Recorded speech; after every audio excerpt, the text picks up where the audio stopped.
Bismillahirrahmanirrahim. Assalamu alaikum. Welcome to the lecture number 11 part A of WE319 Digital System Design course. In today's lecture, we will learn that how many type of RAMs are available in FPGA and how to write a Verilog code for the creation of RAMs. Basically FPGA के अंदर जो RAM है उनको हम mainly categorise करते हैं दो categories में. One is the distributed RAM and another one is the block RAM. और डिस्ट्रीब्यूटेड रैम्स जो है वो FPGA के फैब्रिक के ऊपर जो डिफरेंट फ्लिप फ्लॉप्स हैं उनके अंदर इम्प्लीमेंट होती हैं. और नॉर्मली जो डिस्ट्रीब्यूटेड रैम है वो हम यूज़ करते हैं स्मॉल स्टोरेज के लिए. और जिस तरीके से हम FPGA में अगर कोई रेस्ट डिक्लेयर करते हैं तो वो बेसिकली डिस्ट्रीब्यूटेड रैम में इम्प्लीमेंट हो रहे होते हैं. और ब्लॉक रैम जो है वो डेडिकेटेड मेमोरीज होती हैं और बाकायदा इनकी जो है वो तमाम कंट्रोल सिग्नल्स अवेलेबल होते हैं. जिस तरह एक मेमोरी के होते हैं जिसके अंदर राइट इनेबल, उसके बाद डाटा इन पोर्ट होगी, डाटा आउट पोर्ट होगी और उसके बाद जो है वो क्लॉक्स वगैरह होंगी. तो तमाम सिग्नल्स जो हैं वो उसके अंदर कंट्रोल सिग्नल्स मौजूद होते हैं. तो ब्लॉक रैम FPGA में डेडिकेटेड मेमोरी होती है जिसके अंदर लार्ज डाटा को हम जो स्टोर करते हैं. और जो ब्लॉक रैम होती हैं वो दो टाइप की होती हैं जिनमें सिंगल पोर्ट ब्लॉक रैम है और डुअल पोर्ट ब्लॉक रैम है. सिंगल पोर्ट ब्लॉक रैम और डुअल पोर्ट ब्लॉक रैम में डिफरेंस ये है कि सिंगल पोर्ट के अंदर रीड और राइट के लिए जो है वो एक ही एड्रेस और मतलब रीड एड्रेस, राइट एड्रेस और डाटा आउट और डाटा इन की जो है वो सिंगल पोर्ट्स अवेलेबल होती हैं.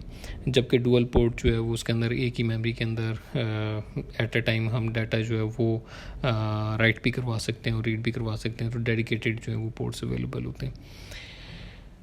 तो FPGA के अंदर अगर हमें जो है वो डाटा लार्ज डाटा को स्टोर करना है तो फिर हम लोग जो है वो बी रैम या ब्लॉक रैम को जो यूज़ करते हैं. उसकी रीज़न ये है कि अगर हम डिस्ट्रीब्यूटेड रैम को यूज़ करेंगे तो वो एक्चुअली क्योंकि डिस्ट्रीब्यूटेड रैम जो है वो फ्लिप फ्लॉप से मिलके बन रही होती है जो कि पूरे FPGA के फैब्रिक के ऊपर मौजूद होते हैं. तो अगर हम उसको यूज़ करेंगे तो एक्चुअल जो एरिया FPGA का लॉजिकली अवेलेबल है वो कंज्यूम हो जाता है. सो अगर लार्ज कोई हमने डाटा स्टोर करना है FPGA के ऊपर उसके लिए हम जो है वो ब्लॉक रैम यूज़ करते हैं. और अगर अब हमारे पास कोई बहुत स्मॉलर अमाउंट का डाटा है तो उसके लिए अगर हम ब्लॉक रैम यूज़ कर लेंगे तो वो रैम का पूरा एक ब्लॉक जो है वो वेस्ट हो जाता है. तो लिहाजा उसको ये कोशिश की जाती है कि डिस्ट्रीब्यूटेड रैम में यूज़ करें. एक और डिफरेंस जो डिस्ट्रीब्यूटेड रैम है वो एसिंक्रोनस हो सकती हैं और सिंक्रोनस भी हो सकती हैं जबकि ब्लॉक रैम जो है वो सिंक्रोनस मेमोरीज़ हैं. सिंक्रोनस का मतलब ये कि इसके अंदर जब हम डाटा राइट कर रहे होंगे तो वो क्लॉक से सिंक्रोनाइज्ड होता है. और डिस्ट्रीब्यूटेड रैम के अंदर हम क्लॉक से सिंक्रोनाइज कर भी सकते हैं और एसिंक्रोनस भी रख सकते हैं उसको. तो मेमोरी या रजिस्टर फाइल के अंदर कौन कौन से कंट्रोल सिग्नल्स होते हैं ये हमारे पास जो है वो इस स्लाइड के अंदर हमें नज़र आ रहे हैं कि हर जो मेमोरी होती है वो उसका जो विड्थ होगी वो उसको हम जो है वो वर्ड उसका साइज़ कहते हैं. और एक एड्रेस के ऊपर जो है वो एक वर्ड जो हम राइट कर सकते हैं. और जो डिफरेंट इनपुट्स हैं उसकी उनके अंदर डेफिनेटली अगर हम डाटा राइट करना चाह रहे हैं तो राइट एड्रेस होगा. डाटा जहाँ से रीड करना चाह रहे हैं रीड एड्रेस होगा. और डाटा राइट कराने के लिए डाटा इन भी करना पड़ेगा. तो और इसी तरीके से जब हम राइट कर रहे होंगे तो राइट इनेबल का सिग्नल है और एक क्लॉक का सिग्नल है. और आउटपुट जो है वो मेमोरी की एक ही है जिसके अंदर हमारा डाटा जो है वो रीड हो रहा होता है मेमोरी से या आउटपुट की तरफ जा रहा होता है. तो रैम जो हम यूज़ करना चाह रहे हैं या मेमोरी जो हम यूज़ करना चाह रहे हैं वो ब्लॉक रैम में इम्प्लीमेंट होगी या डिस्ट्रीब्यूटेड रैम में इम्प्लीमेंट होगी. तो ये डिपेंड कर रहा होता है कि आपका जो कोड है वो किस तरीके से सिंथेसाइज हो रहा है. और नॉर्मली हम ब्लॉक रैम को यूज़ करने के लिए उसको जो अगर हम Xilinx से FPGA की बात कर रहे हैं तो Xilinx ISC के अंदर IP कोर्स अवेलेबल हैं, उनके थ्रू हम जो है वो ब्लॉक रैम को इंस्टेंशिएट करवा सकते हैं और अपनी क्योंकि वो IP कोर है तो उसको अपनी रिक्वायरमेंट के मुताबिक हम कस्टमाइज़ भी कर सकते हैं, मतलब उसकी रैम की विड्थ डिफ़ाइन कर सकते हैं, टोटल नंबर ऑफ़ लोकेशंस हो सकती हैं, इसी तरीके से रीसेट कंट्रोल सिग्नल्स डिफरेंट जो है वो हम अपनी मर्ज़ी से उसमें इनेबल या डिसेबल कर सकते हैं। जैसे कि पहले बताया ये लास्ट लाइन के अंदर कि डिस्ट्रीब्यूटेड रैम जो है वो मास स्टोरेज के लिए हम यूज़ नहीं करते। उसकी रीज़न भी बता दी कि अगर मास स्टोरेज के लिए हम उसको यूज़ करेंगे तो वो हमारे जो एक्चुअल एरिया है FPGA का उसको ऑक्यूपाई कर लेगा। इस स्लाइड के अंदर एक वेरिलॉग कोड लिखा हुआ है, जिस तरह हमने स्टार्ट में डिस्कस किया था कि हम वेरिलॉग कोड भी देखेंगे अगर हम एक मेमोरी बनाना चाहते हैं।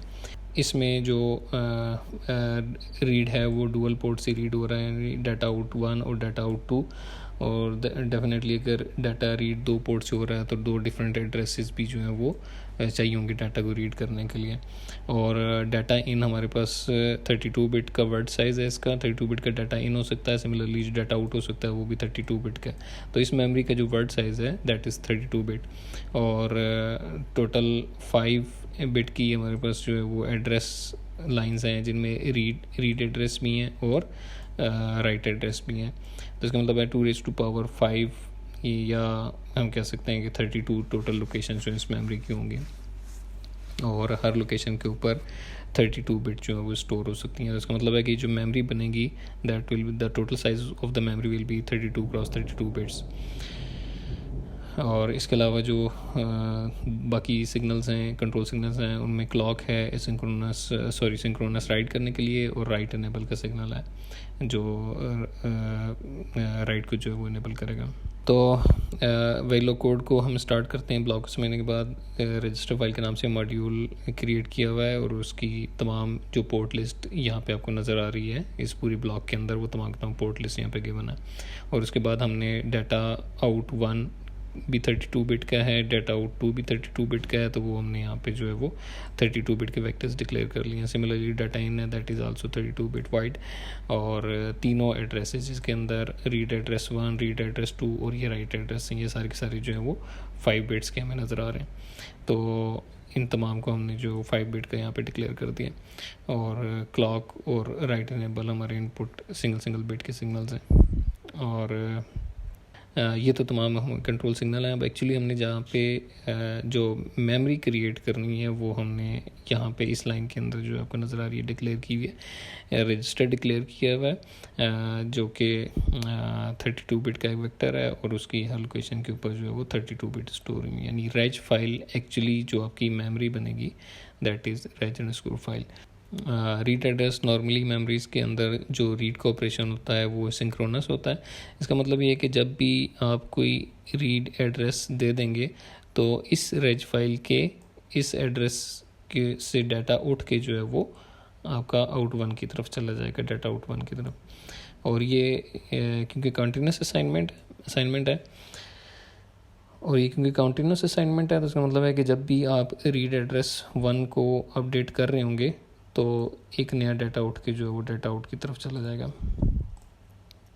सिमिलरली रीड एड्रेस 2, क्योंकि हमने अभी ये देखा था कि रीड एड्रेस 1 और रीड एड्रेस 2 ये डिफरेंट दो जो हैं वो रीड के एड्रेसेस हैं, तो सिमिलरली इनसे जो डाटा आउट होगा वो भी 2 पोर्ट का होगा जो कि 32 बिट की है। तो रीड एड्रेस 1 पे जब एड्रेस आएगा तो इस मेमोरी की इस रजिस्टर फाइल की रीड एड्रेस 1 वाली लोकेशन से डाटा उठ के डाटा आउट 1 पे जाएगा, और रीड एड्रेस 2 का डाटा जो है वो सिमिलरली डाटा आउट 2 की तरफ जा रहा होगा। जो अभी मैंने आपको बताया कि जो आपके पास राइट का ऑपरेशन है वो सिंक्रोनस है, तो ये हमने जो है वो ऑलवेज ब्लॉक में लिखा हुआ है। जब भी क्लॉक का पॉजिटिव एज आएगा और राइट इनेबल हुआ यानी राइट इनेबल पे 1 आया हुआ तो या ये राइट का सिग्नल इनेबल हुआ होगा तो उस टाइम आपकी इनपुट डाटा इन पे जो डाटा आएगा वो रजिस्टर फाइल के ऊपर जो है वो राइट हो जाएगा। और कहाँ पे राइट होगा? इस राइट एड्रेस पे, यानी रजिस्टर फाइल के राइट एड्रेस के ऊपर जो है वो डाटा आपका राइट हो जाएगा। जो भी डाटा इनपुट पे मौजूद होगा। लेकिन इसमें थोड़ी सी ख़ास बात यह है कि ये तमाम काम जो है वो पॉजिटिव एज ऑफ क्लॉक पे हो रहा है। तो यहाँ पे जो आपका लेक्चर नंबर 11 का पार्ट 1 है वो एंड होता है। इंशाल्लाह लेक्चर नंबर 11 के पार्ट बी के अंदर हम देखेंगे कि ब्लॉकिंग और नॉन ब्लॉकिंग असाइनमेंट्स जो है वो किस तरीके से होती है और उनको किस तरह यूज़ किया जाता है और एक्चुअली उनके सर्किट के ऊपर क्या इफेक्ट होते हैं। Thank you so much for watching. अल्लाह हाफिज़।